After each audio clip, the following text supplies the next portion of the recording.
వ్యక్తిగత కష్టాలు, కుటుంబ కష్టాలు కూడా స్వామివారికే విన్నవించుకుంటారు కదా.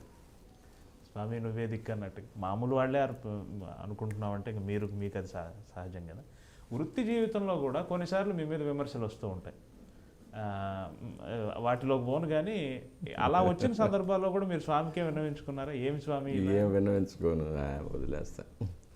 ఉదాహరణకి నేను చెప్తాను, ఈ వ్యవస్థను రద్దు చేయాలని పాలకులు నిర్ణయం తీసుకున్నప్పుడు అటువంటి సందర్భాలు ఎందుకు స్వామి ఇంత కష్టం ఇచ్చావు అని స్వామిని అడగలేదా?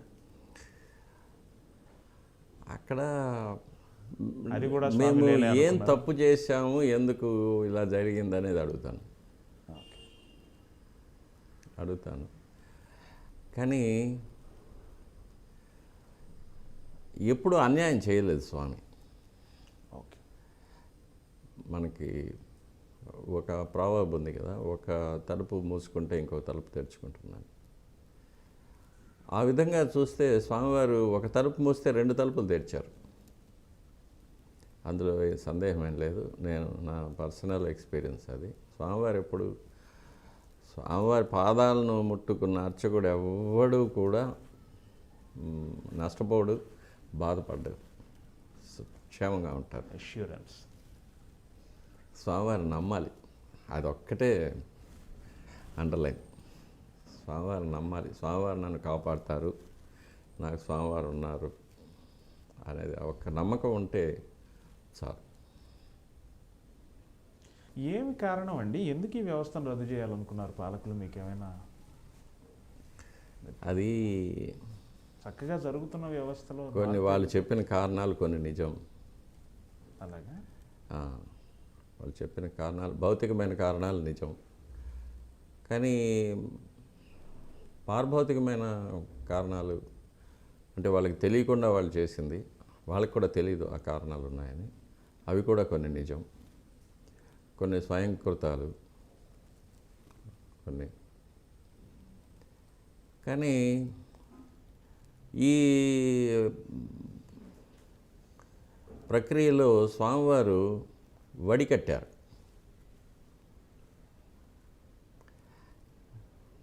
వడికట్టి క్రీమును తీసుకున్నారు. Okay okay. కొంతమందికి అపారమైన అవకాశాలు ఇచ్చారు, కొంతమందిని పూర్తిగా దూరంగా పెట్టారు. అంటే నాకు భౌతికమైన సౌఖ్యాలు, ఇవన్నీ సంపదలు, ఇవన్నీ నాకు అక్కర్లేదు. నీ దేవాలయంలో ఒక ఏ సేవకైనా, అసలు దేవాలయాన్ని శుద్ధి చేసే సేవకుడిగానైనా నేను నీకు దగ్గరగా ఉండాలి, నీకు సేవ చేయాలి అని కోరుకున్న వాళ్ళని తీసి దగ్గరకు తీసుకొని వాళ్ళని హిమాలయ పర్వతం మీద పెట్టేశాడు. నాకు ఇదే కావాలి, నాకు ఈ హక్కులు కావాలి, ఈ సంపద కావాలి, ఈ వరుంబడి కావాలి, వరుమానం కావాలి, ఇవి ఉంటే నేను వస్తాను, ఇవి లేకపోతే నాకు అక్కర్లేదు అనుకున్న వాళ్ళని పాతాళంలో పడేశారు. అంతా స్వామి లీల. అదే వడికట్టారు. భగవాన్ సత్యసాయి బాబా గారు ఒక సందర్భంలో ఒక మాట అన్నారు, వెంకటేశ్వరుడు వెంకటరమణుడు, వైష్ణవులంతా వెంకటరమణుడి పేరు మీద నమస్కరిస్తారు, శైవులంతా వెంకటేశ్వరుడి పేరు మీద, వెంకట ప్లస్ ఈశ్వర పేరు మీద, వెంకటేశ్వరుడి పేరు మీద అర్చిస్తారు అన్నారు. ఈ శైవ వైష్ణవ వాదం లేదు. శైవులు వైష్ణవులు అందరూ ఒకటే. దీని మీద మీరేమంటారు సార్?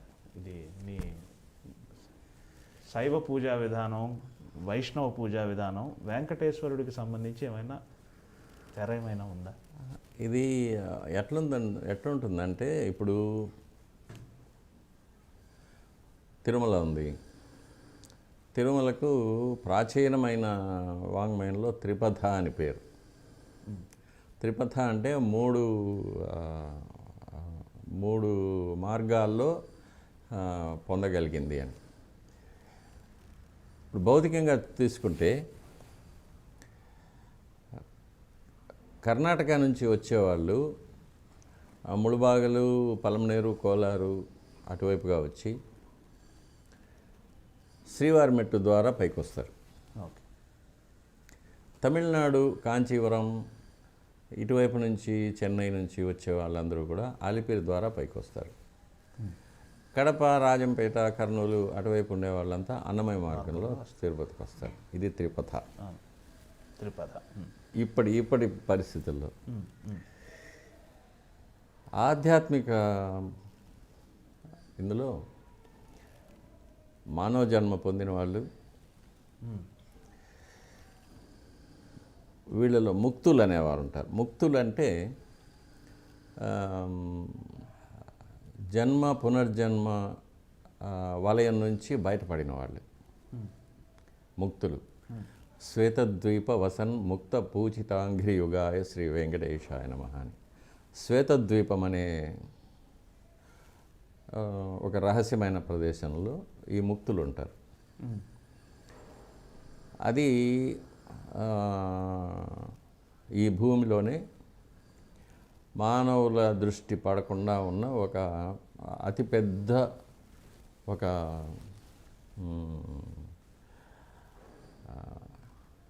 ప్రదేశం.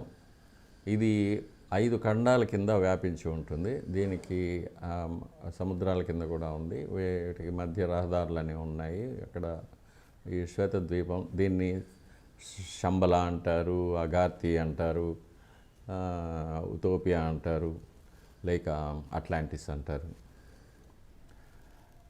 ఈ ముక్తులందరూ కూడా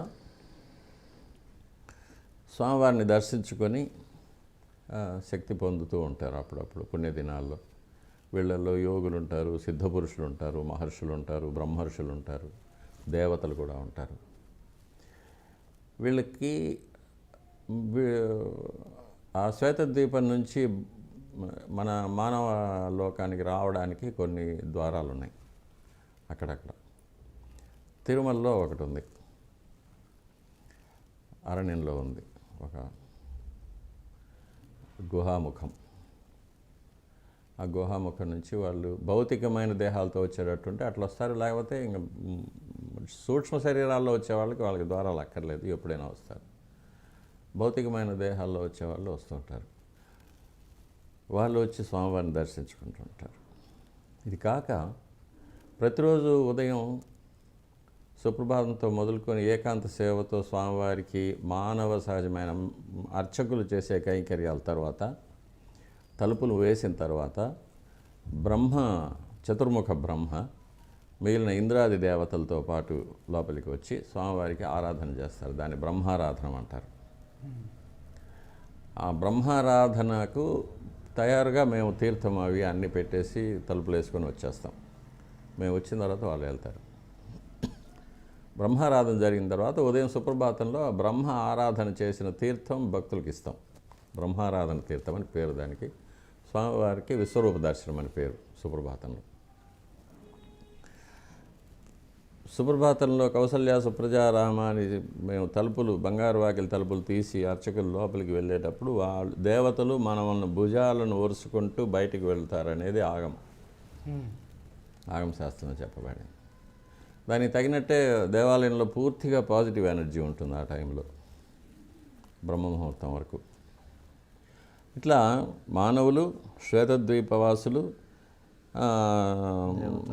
దేవలోకం నుంచి దేవతలు, వీళ్ళందరూ కూడా మూడు అంతస్తుల్లో ఉన్న ఆత్మలు వచ్చి స్వామివారిని దర్శనం చేసుకుంటారు కాబట్టి త్రిపథ అని పేరు. ఇక వెంకటేశ్వరుడు, వెంకటరమణుడు ఇవన్నీ మనం పెట్టుకున్న పేర్లు. ఆ దివ్యమైన శక్తికి అరూపం, నిష్కలం, నిర్గుణం, నిరాకారం, పరబ్రహ్మ. కాబట్టి ఆ శక్తిని ఒక్కొక్కరు ఒక్కొక్క కోణం నుంచి చూస్తారు, దర్శించుకుంటారు. ఆ కోణంలో వారికి ఏం కనిపిస్తే వాళ్ళు ఆ పేరు పెట్టుకుంటారు. కాబట్టి సహస్రనామాల్లో హరయే నమః, హరయే నమః.